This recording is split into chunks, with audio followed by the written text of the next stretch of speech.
जर सगळे कॉक्रोचेस एकत्र आले तर असा प्रश्न विचारत कॉक्रोच जनता पार्टीची सुरुवात झाली होती. सरन्यायाधीश सूर्यकांत यांनी एका सुनावणी दरम्यान एक टिप्पणी केली होती. बेरोजगार आणि सोशल मीडियावर लिहिणाऱ्या तरुणांना त्यांनी कॉक्रोचेस म्हटलं होतं. त्यांच्या या वक्तव्यानंतर अभिजित दिपके यांनी कॉक्रोच जनता पार्टीची सुरुवात केली. बोस्टनवरून भारतात येताच अभिजित दिपके यांनी आंदोलन केलं. देशभरामध्ये कॉक्रोच जनता पार्टीच्या माध्यमातून आंदोलन करण्यात आली. धर्मेंद्र प्रधान यांच्या राजीनाम्याची मागणी करत जवळजवळ महिनाभर दिल्लीतल्या जंतर मंतरवर हे आंदोलन सुरू होतं. शेवटी धर्मेंद्र प्रधान यांना राजीनामा द्यावा लागला. या सगळ्या आंदोलनाचा फेस हा अभिजित दिपके असला तरी त्याला पहिल्या दिवसापासून साथ देणारे त्याचे साथी हे अत्यंत महत्त्वाची जबाबदारी पार पाडत होते. विविध क्षेत्रामध्ये काम करणारे हे तरुण या देशातल्या तरुणांच्या भविष्यासाठी एकत्र आले होते. अभिजित दिपके यांच्या सोबत सौरव दास, आशुतोष रांका, वैष्णवी गौर, अफरीन नवाज, रास्ता सिंग, दीपक बलियान हे विद्यार्थ्यांचा आवाज सर्वांपर्यंत पोहोचवत होते. यामध्ये सौरभ दास आणि आशुतोष रांका यांच्याबाबत आपण अधिकची माहिती घेणार आहोत. हे दोघे अभिजित दिपकेचे एक प्रकारे राईट हँड होते. सरकारशी चर्चा करण्यासाठी सौरभ दास आणि आशुतोष रांका हे दोघेच गेले होते. विद्यार्थ्यांच्या मागण्या त्यांनी सरकारपर्यंत पोहोचवल्या होत्या. हे दोघे नेमके कोण आहेत, त्यांची पार्श्वभूमी काय आहे, हे सगळं आपण या व्हिडिओच्या माध्यमातून समजावून घेऊयात. नमस्कार, मी राहुल, मुंबई तक में तुमचं स्वागत आहे. अभिजित दिपके यांच्याबाबतची माहिती तुमच्यापर्यंत पोहोचली असेल.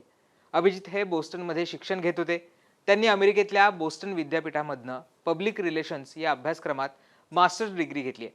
याआधी त्यांनी आम आदमी पक्षाचं सोशल मीडिया जे हँडल होतं ते सुद्धा सांभाळलं होतं. परंतु सध्या त्यांचा आम आदमी पक्षाशी कुठलाही संबंध नसल्याचं त्यांनी अनेकदा स्पष्ट केले. याआधी देखील ते प्रशासनाच्या चुकांवर सोशल मीडियाच्या माध्यमातून बोट ठेवत आलेत. विशेष म्हणजे आपल्या महाराष्ट्राच्या छत्रपती संभाजीनगरचे ते रहिवासी आहेत. कॉक्रोच जनता पार्टीमधील महत्त्वाचा प्रवक्ता म्हणजे सौरव दास. भारताचे माजी सरन्यायाधीश चंद्रचूड यांच्यावर एक आर्टिकल त्याने लिहिलं होतं. कारवांसाठी त्याने हे आर्टिकल लिहिलं होतं. कार्यक्षम न्याय असं त्याच्या आर्टिकलचं नाव होतं.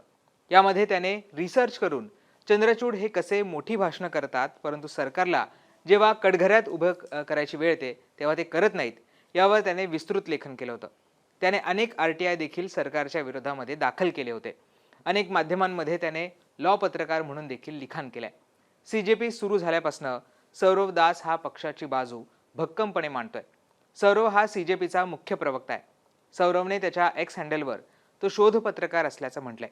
सध्या Xवर त्याचे 161K इतके फॉलोअर्स आहेत. CJPची सुरुवात झाल्यापासून अनेक माध्यमांमधील चर्चांमध्ये त्याने सहभाग घेतलाय. त्यामध्ये त्याने CJPची बाजू भक्कमपणे मांडली आहे. सौरवचं हे पहिलंच आंदोलन नाहीये. पर्यावरणासाठी त्याने याआधी देखील दिल्लीच्या इंडिया गेटवर आंदोलन केलं होतं. मूळचा ओडिसाचा असलेला सौरव याने दिल्ली विद्यापीठातनं लॉचं शिक्षण घेतलंय. JP नड्डा यांच्या बैठकीनंतर त्याने ठामपणे सांगितलं होतं की जोपर्यंत आमच्या मागण्या मान्य होत नाहीत तोपर्यंत आम्ही आंदोलन मागे घेणार नाही. हे देखील विशेष होतं. माध्यमांमध्ये देखील तो सातत्याने आंदोलनाची बाजू मांडत होता. त्याच्या मुद्देसूद मांडणीमुळे तो चर्चेत आला होता. धर्मेंद्र प्रधान यांच्या राजीनाम्यानंतर CJPच्या पार्टीतला सौरवचा व्हिडिओ देखील व्हायरल झाला होता. नुकताच कंगना राणावतने जेनझीला गटार जनरेशन म्हटल्यानंतर सौरवने आक्रमक उत्तर हे कंगनाला दिलंय. या आंदोलनानंतर नॅशनल क्रश म्हणून देखील सोशल मीडियावर त्याचे फोटो टाकण्यात आले होते. आता आपण येऊयात आशुतोष रांकाकडे. तुम्ही या आंदोलनादरम्यान अत्यंत शांत संयमी भाष्य हे रांकाचं पाहिलं असेल. आशुतोष रांका या CJPचा एक महत्त्वाचा पिलर आहे. याआधी त्याने कन्सल्टंट म्हणून काम केलंय. हेल्थ, पब्लिक, केमिकल, कन्स्ट्रक्शन अशा वेगवेगळ्या क्षेत्रांमध्ये त्याने कन्सल्टंट म्हणून काम केलंय. 2019-20 या काळामध्ये आपच्या दिल्ली सरकारच्या संलग्न सहकारी म्हणून देखील त्याने काम केलं होतं. त्याने शिक्षण आणि इतर क्षेत्रामध्ये लिखाण सुद्धा केलंय. IIT कानपूरमधनं त्याने त्याचं शिक्षण घेतलंय. X हँडलवर त्याचे सध्या 39K इतके फॉलोअर्स आहेत.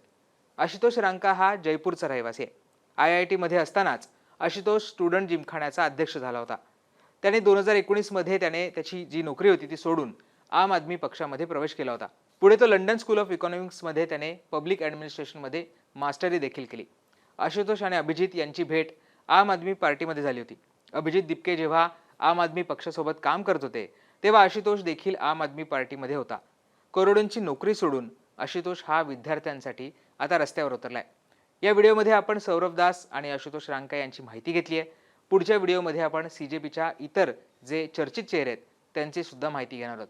हा व्हिडिओ तुम्हाला कसा वाटला हे आम्हाला कमेंट करून सांगायला विसरू नका आणि मुंबई तकला सबस्क्राईब केलं नसेल ते सुद्धा करा. धन्यवाद.